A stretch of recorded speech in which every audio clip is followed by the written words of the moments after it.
Finally হাজির হলাম এক অসাম লেভেলের ফোন নিয়ে।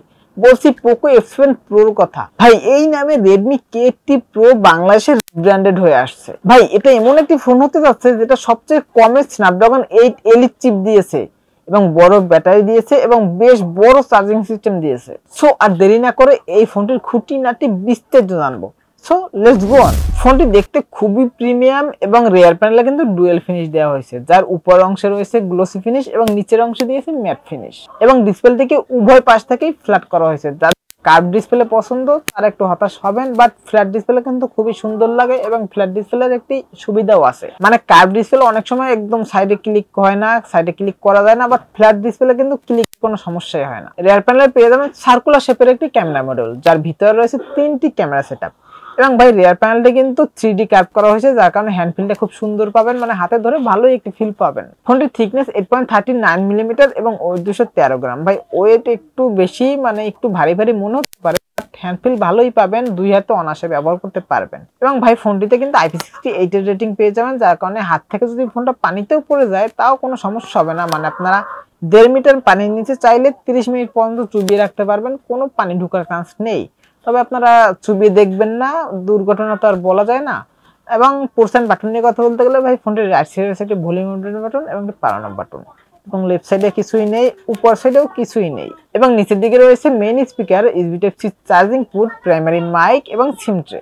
ডিসপ্লে সেকশনে পেয়ে যাবেন 6.67 ইঞ্চের একটি TLC OLED প্যানেলের ডিসপ্লে। এটিকে প্রোটেকশনের জন্য ব্যবহার করা হয়েছে ভাই Xiaomi Dragon Crystal Glass 2 এবং এই ডিসপ্লেটা কিন্তু ভাই 2K রেজোলিউশন একটা ডিসপ্লে, সব বুঝতেই পারছেন ডিসপ্লে নিয়ে কমপ্লেন কোনো জায়গাই নেই।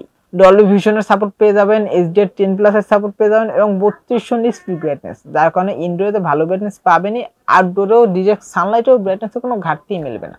এবং চিন বেজেল নিয়ে কথা বলতে গেলে ভাই চিন বেজেল একদমই সিমেট্রিক্যাল করা হয়েছে, মানে যথেষ্ট ন্যারো করা হয়েছে, দেখতে ভালোই লাগে। ব্যাটারি সিস্টেম হচ্ছে 6000 mAh একটি বড় ব্যাটারি এবং এই ব্যাটারিকে চার্জ করার জন্য রয়েছে ভাই 120 ওয়াটের ফাস্ট চার্জিং সাপোর্ট, যা দিয়ে আপনারা মাত্র 28 মিনিটে ফুল চার্জ করে ফেলতে পারবেন এবং সাথে আরো 15 ওয়াটের ওয়্যারলেস চার্জিং সাপোর্টও পেয়ে যাবেন। সো দুর্দান্ত বিষয় পাচ্ছেন।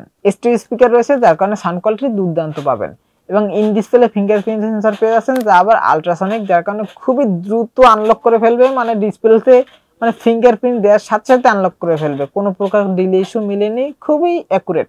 অপারেটিং সিস্টেম হিসেবে রয়েছে Android 15 এবং UI হিসেবে রয়েছে ভাই HyperOS 2 এবং প্রসেসর হিসেবে প্রথমেই তো বললাম Snapdragon 8 Elite পেয়ে যাচ্ছেন, যা একদম দুর্দান্ত লেভেলের প্রসেসর, সবচেয়ে লেটেস্ট সবচেয়ে আপডেট প্রসেসর। RAM হিসেবে পেয়ে যাবেন 12GB এবং 16GB পর্যন্ত এবং স্টোরেজ হিসেবে পেয়ে যাবেন ভাই 256, 512 এবং সর্বোচ্চ 1TB পর্যন্ত। সবগুলো ভ্যারিয়েন্টের RAM টাইপ LPDDR5X এবং স্টোরেজ টাইপ হিসেবে পেয়ে যাবেন UFS 4.0। রিয়ার প্যানেল রয়েছে ট্রিপল ক্যামেরা সেটআপ, যার মেইন শুটারটি 50 মেগাপিক্সেলের শুটার এবং এটিতে সেন্সর হিসেবে রয়েছে OmniVision Light Fusion 800, সাথে পেয়ে যাবেন 32 মেগাপিক্সেলের শুটার এবং সর্বশেষ পেয়ে যাবেন 50 মেগাপিক্সেলের টেলিফটো শুটার এবং ভাই এটিতে ওয়াইস সাপোর্ট রয়েছে এবং ফ্রন্টে পেয়ে যাবেন 20 মেগাপিক্সেলের ক্যামেরা। ভাই বুঝতেই পারতেছেন পিকচার কোয়ালিটি কতটা দুর্দান্ত পাবেন, মানে পিকচার কোয়ালিটি নিয়ে কথা বলার কোনো অপশন নেই, মানে কালার বলেন, শার্পনেস বলেন, ডিটেলস বলেন, সবকিছুই ঠিক আছে এবং নাইট মোডেও অন্ধকারে কিন্তু ভালো ছবি ক্যাপচার করে, কোনো প্রকার নয়েজের দেখা মিলে না। এবং প্রাইস নিয়ে কথা বলতে গেলে ভাই প্রাইস 65 থেকে 67 হাজারের মধ্যে পড়বে। আজকের ভিডিও এই পর্যন্তই, দেখাবেন নেক্সট কোনো ভিডিওতে।